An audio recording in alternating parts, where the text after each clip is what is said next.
Our guest speaker tonight is Helen Person from Benchmark Community Bank. You can see Helen right there on your screen. She has a very fun biography, so I'm going to read it so I don't mess it up because, well, Helen's a marketer, right? So as she said in an email, right, I got to do something fun and a little different for my biography. So I will read this hopefully without messing it up, and then Helen, feel free to jump in and add anything I missed. So Helen Person has been telling stories all her life, so it made sense for her to do so professionally on behalf of Benchmark Community Bank, the Cambridge, Virginia-based bank. She serves as vice president and director of marketing and public relations since 2017. Helen and her team are responsible for sharing the unique banking culture that defines the 50-year-old bank and its impact on the communities it serves. Helen is a double dog. She's graduated from the University of Georgia's Grady School of Journalism. She put the years on there, so I'll share them, but only because she put it on there. In 76, before returning to grad school in 2008 for a degree in historic preservation, which she achieved in 2010. So yes, that's right, 32 years before going back to school. In between, Helen worked for her hometown newspaper as a general assignment reporter. She specialized in composition of news stories, feature stories of local interest, and covering emergency services, county and state government, and court beats. So everything, essentially. Her career path veered with the birth of her daughter, and Helen embarked on a 21-year career in the gift and souvenir industry. Her years growing up in her father's corner drugstore with a robust gift department informed her turn as a principal representative for up to 15 manufacturers for gift and collegiate items throughout the state of Georgia. However, Helen's longstanding interest in revitalization of historic downtown commercial districts spurred her return to grad school, where she focused on economic development tools in the context of historic preservation. And then how I originally knew Helen in 2012, Helen and her family moved to Farmville, Virginia, where she served as Farmville Downtown Partnership's first executive director. So Helen and her husband, Daryl, live in Farmville with their daughter, her daughter's family of 7, and 3 cats. Helen is a very active community member. So if you're in the area from Cambridge to Farmville, you may see her or Charlotte's Lions Club, Riverside Community Church in Prospect, the Judith Randolph Longwood chapter of the National Society of Daughters of the American Revolution. And because she doesn't have enough to do, she also serves with her daughter as a Girl Scout troop leader for Troop 485. So we're not sure when Helen sleeps either, but there's a little bit of background about Helen from Benchmark. So we've got a few questions primed, and then kind of what's been going on is you all, of course, have an opportunity to ask questions or put them in the chat, and we will get them to Helen as well as time allows. So welcome, Helen. I hope I did your biography justice. Is there anything you'd like to say before we start with questions? Jen, it was lovely. Thank you. I have to tell y'all, my internet keeps acting up a little bit. So if I sit here and look at you like a deer in the headlights, I apologize. It's because you froze, or I may be freezing. I'm not sure who's doing the freezing, but it's just freezing. But no, I'm ready to go when y'all are. Awesome. So Helen, let's start with, tell us what you love most about what you get to do. And if you want to add any more context to what you kind of do in a typical day, week, year, and what you love most about it. I get to do all the things that I love with Benchmark. And that is something that I could never really say before. As you heard, I started out in journalism or pure journalism as a news writer, reporter, until I decided I enjoyed living indoors and having running water, which was something that newspaper people just didn't get. So, and then by that time, my daughter had been born. So I became a manufacturer's rep in the gift and souvenir industry. So yes, I was in sales. Because I grew up in my dad's retail store, I know how to talk to people from the delivery side, but then having been in the wholesale side, I knew how to be able to basically sell through my customer to their customer, because that's who counts.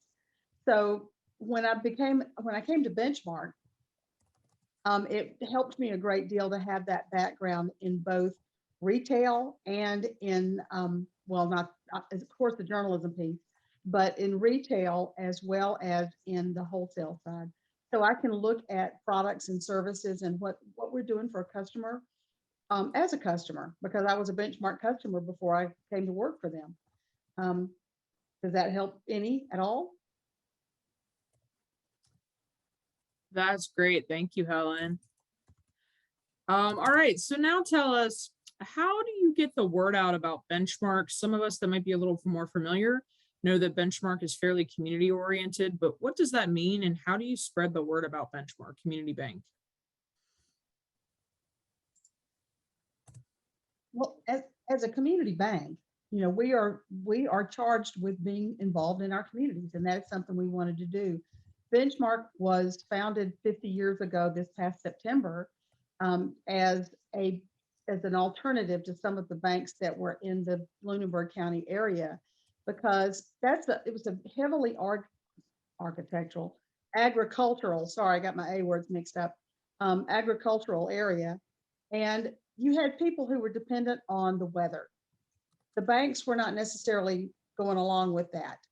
So when people, you know, they lost their crop because they had a drought or they had floods or something happened to their crop, they couldn't pay their note at the bank. They needed a bank that understood that. So Benchmark was founded because our local people needed somebody who would work with them and not just those people working for them.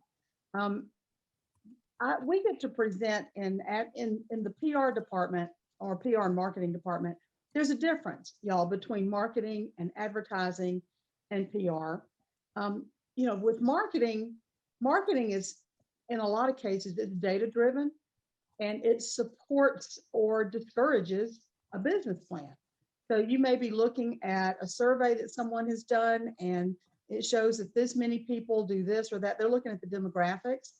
And so you're looking at the possibility of planting a business or maybe expanding your business. And when you look at the numbers, you think that's not going to work. Or you think, well, maybe that's the direction I should go. So that's part of the marketing part.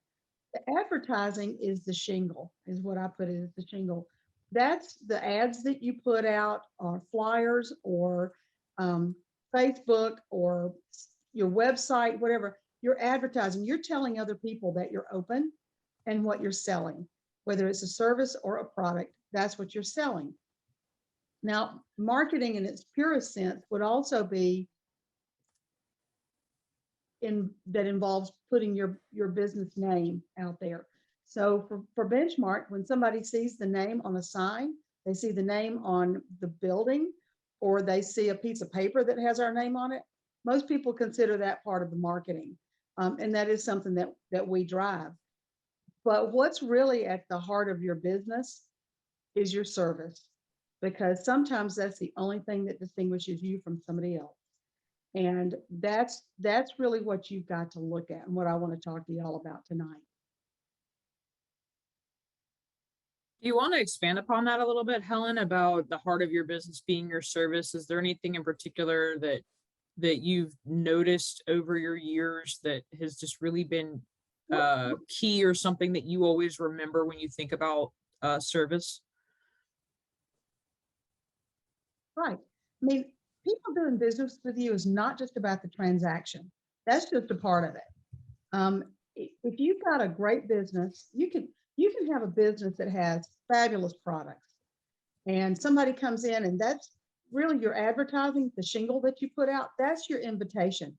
Come see us, come see what we have to offer.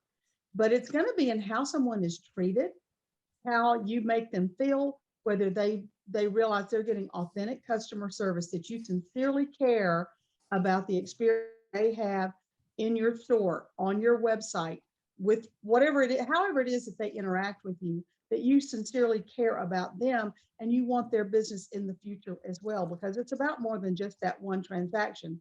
Believe me, getting them to come in the first time, that's easy. It's the getting them to come back again and again and again that is the hard part. Depending on your type, your business, they either want to know that they are going to have a consistent experience, it's going to be the same thing every time they come back, or they want to know that, well, what's new? I was in an industry as in the gift and sales, gift and souvenir industry. People wanted to know, the first thing they wanted to know when they walked into our showroom was what's new. They wanted to see what's the new product, because you've got your core product that are the core things that you sell every day. But then you also had new things, because the gift industry is very much driven by trends. So they want to know, do you have the next thing? Do you have the singing bass fish? Did you have the Garfield with the suction cups that, they called a stuck on you? I mean, what is it that you're selling? Pet rocks, whatever. We sold rocks. So if you ever go to a state park and they have those little bins with all these little rocks in it and little bags that with usually the state park's name on or something on it, and the kids fill it up for $3.95. The kids are tickled to death. We sold them that stuff. We sold rocks. We sold stuffed animals. I developed product for the University of Georgia. I mean, that was something that was fun for me to get to do because it's my alma mater. So, that was something but my thing was, it wasn't just that I had good stuff to sell, because there were a lot of reps for everybody I was trying to see. When I was a road rep, there were 99 other reps trying to see them too. So I needed to make sure that what they got from me, that what they got from the companies I represented was a quality product at competitive pricing with service that backed up the sale. Because if I couldn't back it up, I wasn't going to be with them for very long. I would go into a customer and tell them, here's a product I'd like for you to try. If they tried it, they didn't like it, it didn't sell for them, I would go in and figure out a way to pick it up and swap it out, give them something new, do something. Sometimes you even wrote a check and bought it back from them because it just bombed.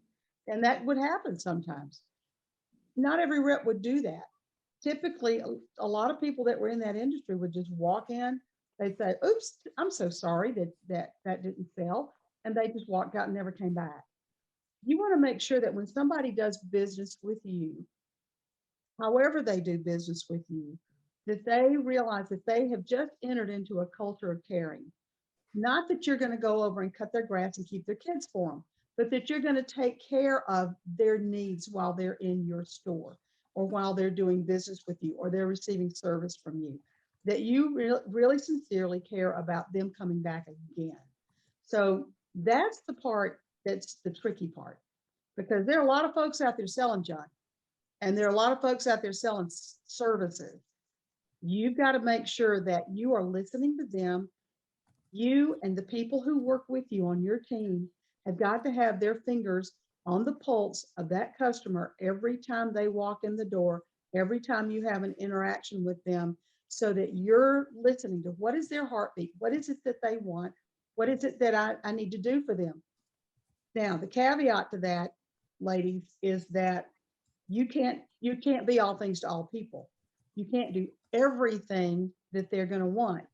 But if you are focusing on what is the core of your business, kind of like you always had the core. When we had a gift department, there was a lot of wooden stuff out there, and we did toilet paper holders and paper towel racks and stuff like that. People bought that stuff every day. The Garfields and the singing bass fish were the flash in the pan. They were what sweetened the whole thing. So you want to make sure, and I've got 5 grandchildren. I'm fixing to go next door and invite them to go to another room. So y'all, I apologize. I am at home. So, but you just want to make sure that you are listening to what they want and do the best you can. And something else that is an interesting piece that you might want to think about: if what they want is not something you do, and you don't think you will do it, know your competitors. Is there somebody else? Don't be afraid to send somebody to another store and say, you know what, I don't have that, but I you know what, so and so does that, and I know they'll be happy. If nothing else, you pick up the phone and you call them. So you've not only kept a customer because they realize you really are interested in service, but you've also reached out to a competitor who can also be a collaborator in your community, to be able to help your community overall to provide the bulk of products and services that you need to be able to give people, So they'll shop at home. I know I heard, let's see, who is it? Carla is planning to open your business in South Hill, correct? Is that correct? Okay, I'm sorry. People are freezing. So if I ask you twice, I'm sorry. Yes, I'm on mute. I was on mute, yes. No, you're fine. I know that South Hill has the Shops of South Hill. That is it's a consortium of retail and service shops, primarily retail and restaurants. And they work together to keep people shopping in South Hill. It's not like it used to be, y'all, when I was growing up, and sometimes you had families that only had, they had a car if they had any. And so when they came to town, they were shopping in town because there wasn't any place else for them to get to. Now you've got people who have more cars than people to drive them. And so they don't think a thing in the world about hopping in the car and running to Lynchburg in the morning and Richmond in the afternoon or Charlottesville. That's just part of life now. Now they may think about it with $3 and something gas, but you know, you want to make sure that you're inviting them to stay in your community, because you're offering a whole network of businesses that are working together, not trying to cut each other's throats. You're working together to try to provide a shopping and service environment in your town. Helen, I love what you said about marketing being data driven and then the advertising being the other pieces. Can you tell us what's the craziest or maybe the most kind of fun thing that you've had a chance to do with advertising? You know, with the bank, we're regulated. So there are certain things we can do and certain things we can't really do. And that's not something that we drive. It's something that we are informed that you will or you won't do that. So I don't know that things have gotten really particularly crazy at the bank, but some of the fun things that we've done is that each of our branches, Catherine, if you got a cat, I got to know. I do, and Scout likes your voice very much. He's up here crying. No, the cat person. No, one of the things that we have done at the bank is because we have 17 branches and each one has its own personality within the culture of the bank. So we love to be able to do things like we'll have a national day, and each branch gets to they get to decorate the branch for that particular day, and they'll come up with what promotion they're going to offer to be able to just say thank you to the customers. And so when the customers come in, they'll have a food item, or they'll have, I mean, COVID really messed a lot of that up, because we used to do big open houses where everybody brought in covered dishes. Basically, it was a potluck kind of thing, but COVID kind of wiped those out for a while. So we tried to have fun things that people could pick up. And I mean, we've got at Christmas this past year, we had dip trips. Do y'all know what a dip trip is? The little thing that you plug into your vent in your car, and it holds your sauces or your ketchup or whatever when you go through the drive up, so that you're not sitting there spilling it in your lap. So anyway, we have those, so you can go buy a Benchmark and ask for them. So we have those, and then so we have some fun with things like that. We'll do like M&M Day, and everybody dresses up in M&M themed stuff, and we give away M&Ms, or Popcorn Day, or Lemonade Day, or whatever the case may be. So I guess that would be kind of crazy. As far as an advertising thing, we haven't really done anything crazy with advertising. We just try to make it so every time you come into a Benchmark, that you leave with a smile on your face. So we're not big on gimmicks, but we are good on making sure you have a good experience and you're happy when you leave. Actually, Helen, Benchmark, I think, has an interesting, thank you, Scott, marketing approach, because your tagline is "with you for life." And very few community banks or banks do this anymore. You could share with the ladies really quickly what "with you for life," because it's really a cycle, everyone, that's important. especially as you're building out your business, how are you going to build your relationship with your customers? So Helen, if you could touch on with you for life, that would be great. Sure. Well, I mean, our whole premise is that we're there for you from when you can write your name till you no longer need it anymore. We have new parents that come in and open savings accounts for their infants. And then when those children turn 5 years old, they can open a Yes Club account, Youth Excited About Saving. And they keep that account until they turn 13. In the process of that, we're trying to teach them how to save and start beginning to teach them about money management. So to that end, we have an online financial education program called Money Smart by Bonsai. You do not have to be a Benchmark customer to use it. You just go to our website. We have a rotating homepage. So when it gets to that particular piece on the homepage, you click on it and it'll take you to Money Smart. And Money Smart there, when you're there, you can either just access the library. We have some things about entrepreneurship. We have things about managing your personal finance. We have things, I mean, we have people now who have gotten themselves in some money trouble, and they have a debt calculator. They have a way to be able to, how do you get out of this? How do I fix my credit? You know, some of you that are opening a new business, you may have run across the fact that I've got to fix my credit before I can do this. So they have they even have a partnership with GreenPath. That's a debt counseling service that is free. You can go in and on our homepage for Money Smart, you can sign up for a free account. It's not a checking account or a business account, but it's a free account on the Money Smart financial education program. And it takes you through a game. It's called The Game. And it's age appropriate. You can start when you're 8 years old with this, because up until that time, they really can't read well enough to do it. But even for little kids, it's something that it will take them through the scenario of earning money so that they can buy a bicycle. And, you know, they start a business by having a lemonade stand. And, you know, your help can't come today, or your help decides they don't want to, your partner decides they don't want to be in it anymore. So it takes you through a kid version of what you go through as an adult entrepreneur.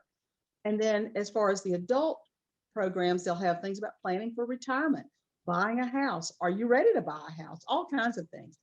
So we take people then, for the little guys, we take them up to 13.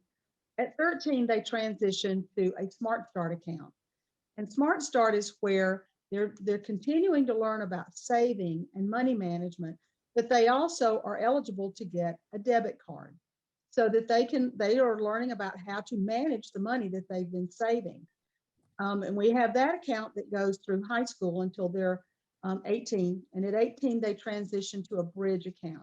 And it's really designed for high school seniors through college graduates. So it's a way to be able to get them through the I'm leaving home for the first time phase. And some of them are beginning to start with businesses, buy cars. Some of those, you know, pay rent. Some of those young adult setting up a household for the first time situations that they need help with. And then we have the adult versions. And of course, then once, as far as our checking products, once somebody has transitioned into out of the bridge account, that goes till they're 26. So once they hit 26, and we figure they've finished with hopefully law school, dental school, whatever it is that they're, you know, or they've gone back to school 6 times, whatever the case may be, then they'll go into the grown-up accounts.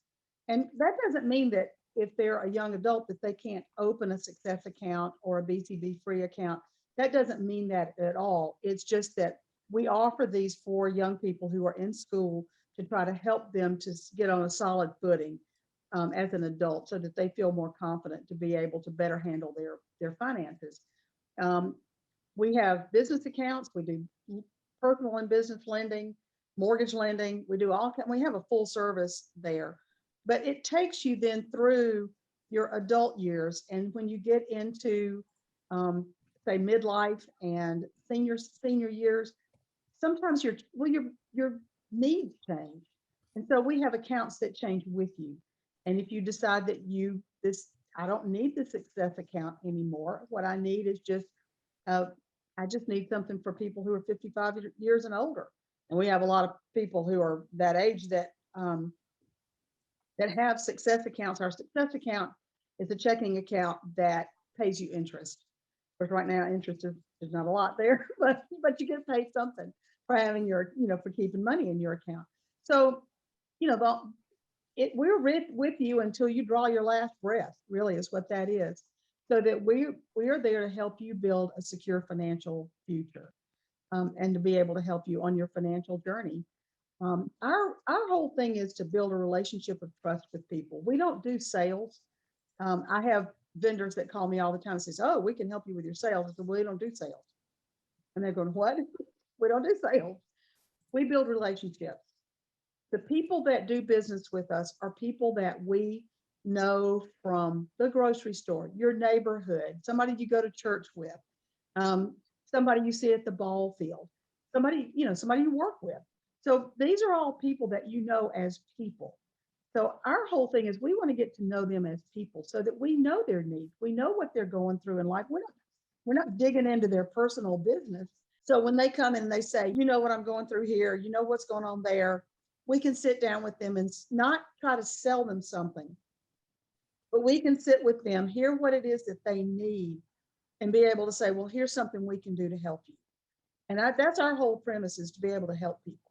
That is a culture you don't hear in the banking world very much.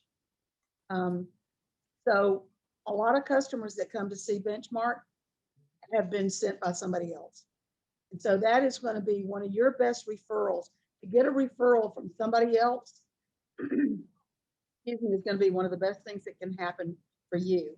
And that's going to come from those customers having received a good experience in your store, or online, or however they interacted with you. They got the experience they wanted, and they're more than happy to tell their family and friends about you. That's an awesome segue. Carla put a great question in the chat, Helen, that I'd like to share with you. You talked about kind of with you for life and everything you offer. You reference business products. Are there any special products for small business startups or anything that our budding entrepreneurs should know that Benchmark may be able to offer, or just some words of wisdom? Well, I'm in marketing. They don't let me handle money, but we do have business bankers. And if you are, Carla, if you're going to be in South Hill, our business banker there at the South Hill branch will be more than happy to sit down and talk with you. And yes, we work with startups a lot. So there are certain things. I don't know if y'all were in on the presentation that one of our business bankers, Steve Cradle, did a month or so ago, but he talked about the different pieces of information that you would need to be prepared to provide. So for a startup, but we can help you, yes. So everyone, Helen is talking about the Southern Virginia Rise and Shine meetups that you've heard us talk about. There's one on the first Wednesday of every month. You can register for free. We do the one in South Hill in person, by the way, Carla. And then the third Wednesday of the month is a virtual, but the first, they're networking events. And so in February, Steve did the overview for the Rise and Shine. He did the presentation for the one that for the first Wednesday of the month. But if you go into Sova Rise, I think that's the website, isn't it, Jen? You can see where they have those networking events, and you can register for those, and you can either participate virtually or in person. But if you can get to the one in South Hill in person, we usually have about 14 or 15 people there. Mm-hmm. and you'll meet a lot of business owners and other people who are looking at starting businesses. And they also do one in Lawrenceville at Bar 9, which is a new restaurant that's opened there within the past 6 to 8 weeks. I put the link in the chat, and something that we're trying to do, because we know you can't always make 8:30 on a Wednesday morning, is a lot of the videos are available for you, various entrepreneurs and various just topics. So The link, if you scroll down at the bottom, you'll see there's two, one's tomorrow morning and one's April 20th with an entrepreneur. And then if you scroll to past speakers, you can either read the blog or watch a video if it helps you, depending upon your area of focus for your business. So thanks for bringing that up, Helen and Catherine. That's great. We've got another 2 to 3 minutes, and then we'll have to keep transitioning, but I wanted to make sure we've got our questions answered. Sonia, is it, although it's possible for startups, sometimes there's higher risk financing for new ventures. Is there anything else you want? Is that just more, I'm sorry, I should have read that first. I was talking and trying to read it at the same time. Anything you wanted to add about that, Sonia? Yes, want to know if there's any type of new type of programs for new ventures versus, I've been told there's a higher risk because sometimes new businesses doesn't stay up and running. They have a short lifespan, so it's a higher risk on the bank to assume or to give out new loans for a new startup. So are there any programs that the bank may have in place for something like this that we're going through? There are going to be some programs that sometimes government agencies offer that perhaps our bankers know about. I don't necessarily know about all of them. I know that there's some things going on right now for mortgages. So there may be something for business specifically. Sonia, you're in South Boston, right? Okay. So Ace Bohannon is our business banker there. So Ace can help you as far as anything that is out there that he can help with, or he may know about something that wouldn't necessarily come through the bank, but that might be something that would be helpful. I know that when we have new ventures new business people who are coming in, it's help. You've got to have some, there's got to be some kind of collateral. There's got to be some way they've got to be able to see that the money can be paid back, because the bank can't just give money away. So, it's kind of you don't want to open something and feel like that it's going to be a revolving door. Neither do we. We want to do everything we can to help you to get you started on a solid footing. So that's what our business bankers are going to do. And while we don't necessarily do business advisement per se, but that's what your business banker is going to do, is to sit down with you and have what they refer to sometimes as the Dutch uncle that will just be right there and say, this is what you need to do. This is what you don't want to do. This is a good idea. That may not be your best idea. That may be the best conversation you need to have with somebody, is to say, how can we do this? When they have brick and mortar, there's something to take back. When they have product, there's something to take back. But the bank doesn't want to be in real estate, or to open a retail store. So there's got to be some way that you can sit down with them and say, here, this is what I can do. This is what I'm prepared to do to get this business started. So I would suggest giving Ace a call and seeing if you can just go down and sit down and talk with him and find out what there may be available right now. COVID has changed a lot of things. So there's a lot of money out there that we didn't have 2.5 years ago. So I would suggest giving him a call and go talk to him. I spoke with him, I think last year in 2021, and that was what was said then. I have a current land loan with Benchmark that wasn't quite a year old yet. Well, we appreciate you coming and seeing us. I hope everyone here has registered for counseling with the Small Business Development Center. Because as Lynn will tell you, that's one of the things that the consultants with the Small Business Development Center do. We work with you on your business plan. You're going to help you pull the financials together, the forecasting, all of those things which you're going to need with anybody that you're asking for money or loan.